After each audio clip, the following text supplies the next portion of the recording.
The life of the Prophet Muhammad. Peace and blessings of Allah be upon him. The first Muslims. After that momentous day, in the month of Ramadan, revelation came again, and again to the Prophet, peace be upon him. He understood now what he had to do, and prepared himself for what was to come.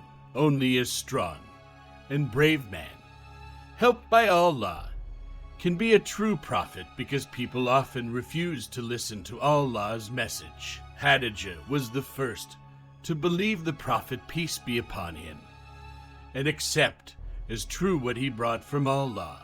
Through her, Allah made things easier for the Prophet, peace be upon him. Khadijah strengthened him, helped him spread his message, and stood up to the people who were against him. Then revelation ceased for a time. The Prophet, peace be upon him, was upset and unhappy, thinking that Allah had left him, or that he might have angered Allah in some way so that Allah no longer thought him worthy of his message. However, the Archangel Gabriel came back to him and brought the surah, or chapter, of the Quran, in the name of Allah, the Beneficent, the Merciful, by the morning hours, and by the night, when it is stillest. Thy Lord hath neither forsaken thee, nor doth he hate thee.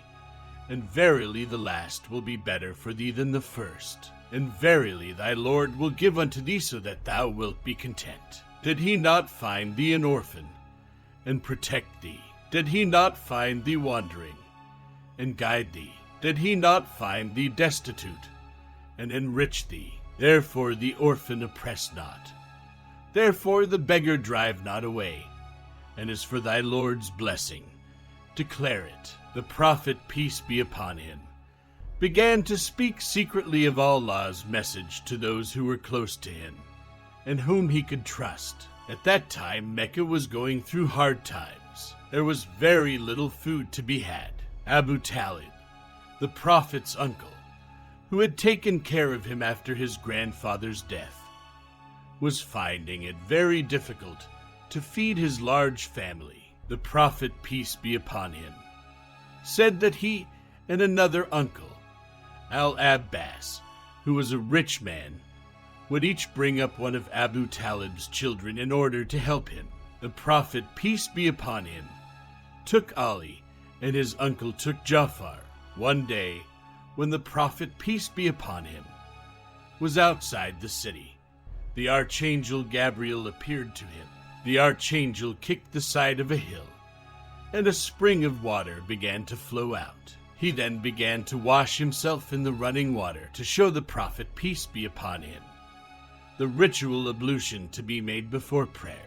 Then the Archangel showed him all the positions of Muslim prayer, the various movements, and things to be said with each movement. The Prophet, peace be upon him, returned home and taught all these things first to Khadijah and then to his followers. Since then, Muslims have continued to purify themselves before prayer by performing the ritual ablution, and have followed the same movements and prayers first performed by the Prophet, peace be upon him.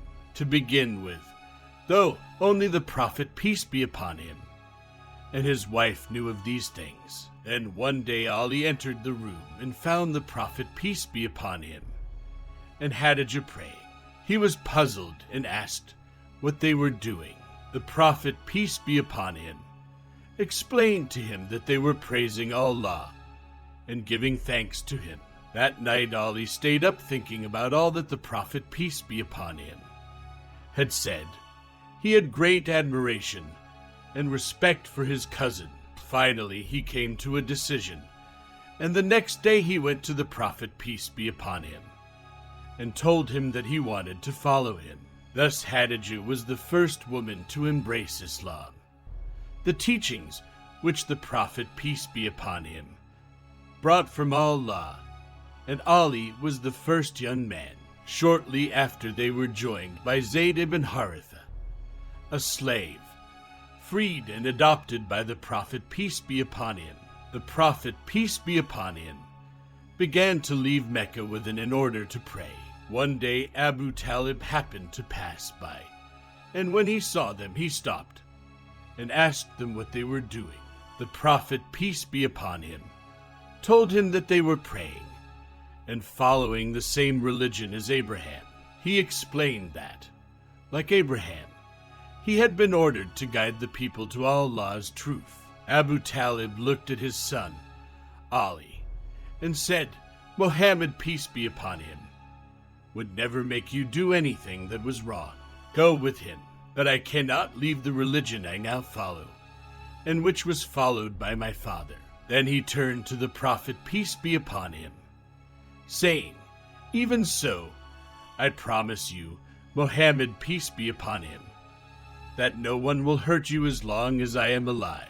And with that, Abu Talib went on his way.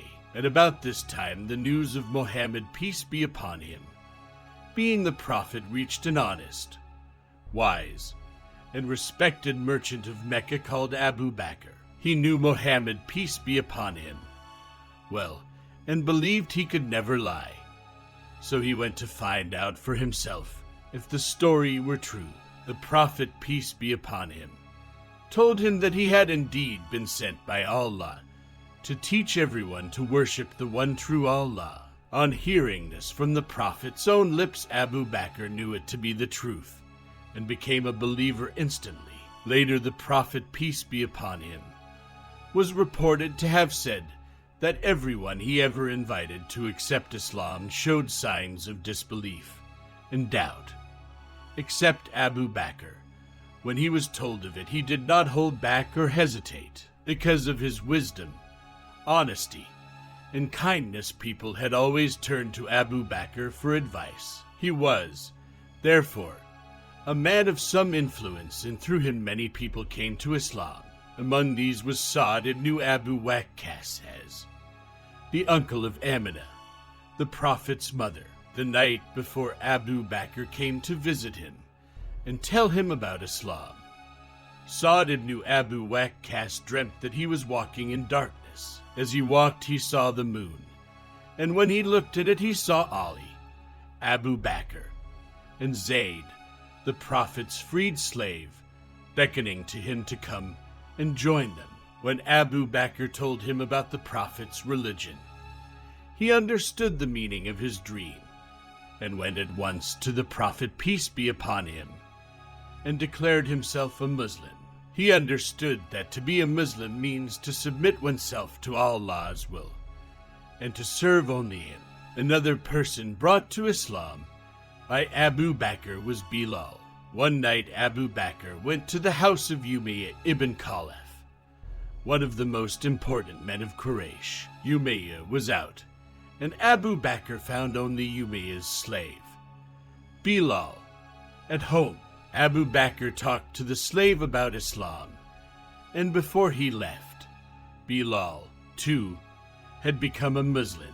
The number of people following the Prophet, peace be upon him, began to grow. Sometimes they would all go out of the city to the mountains around Mecca to hear him recite the Quran and to be taught by him.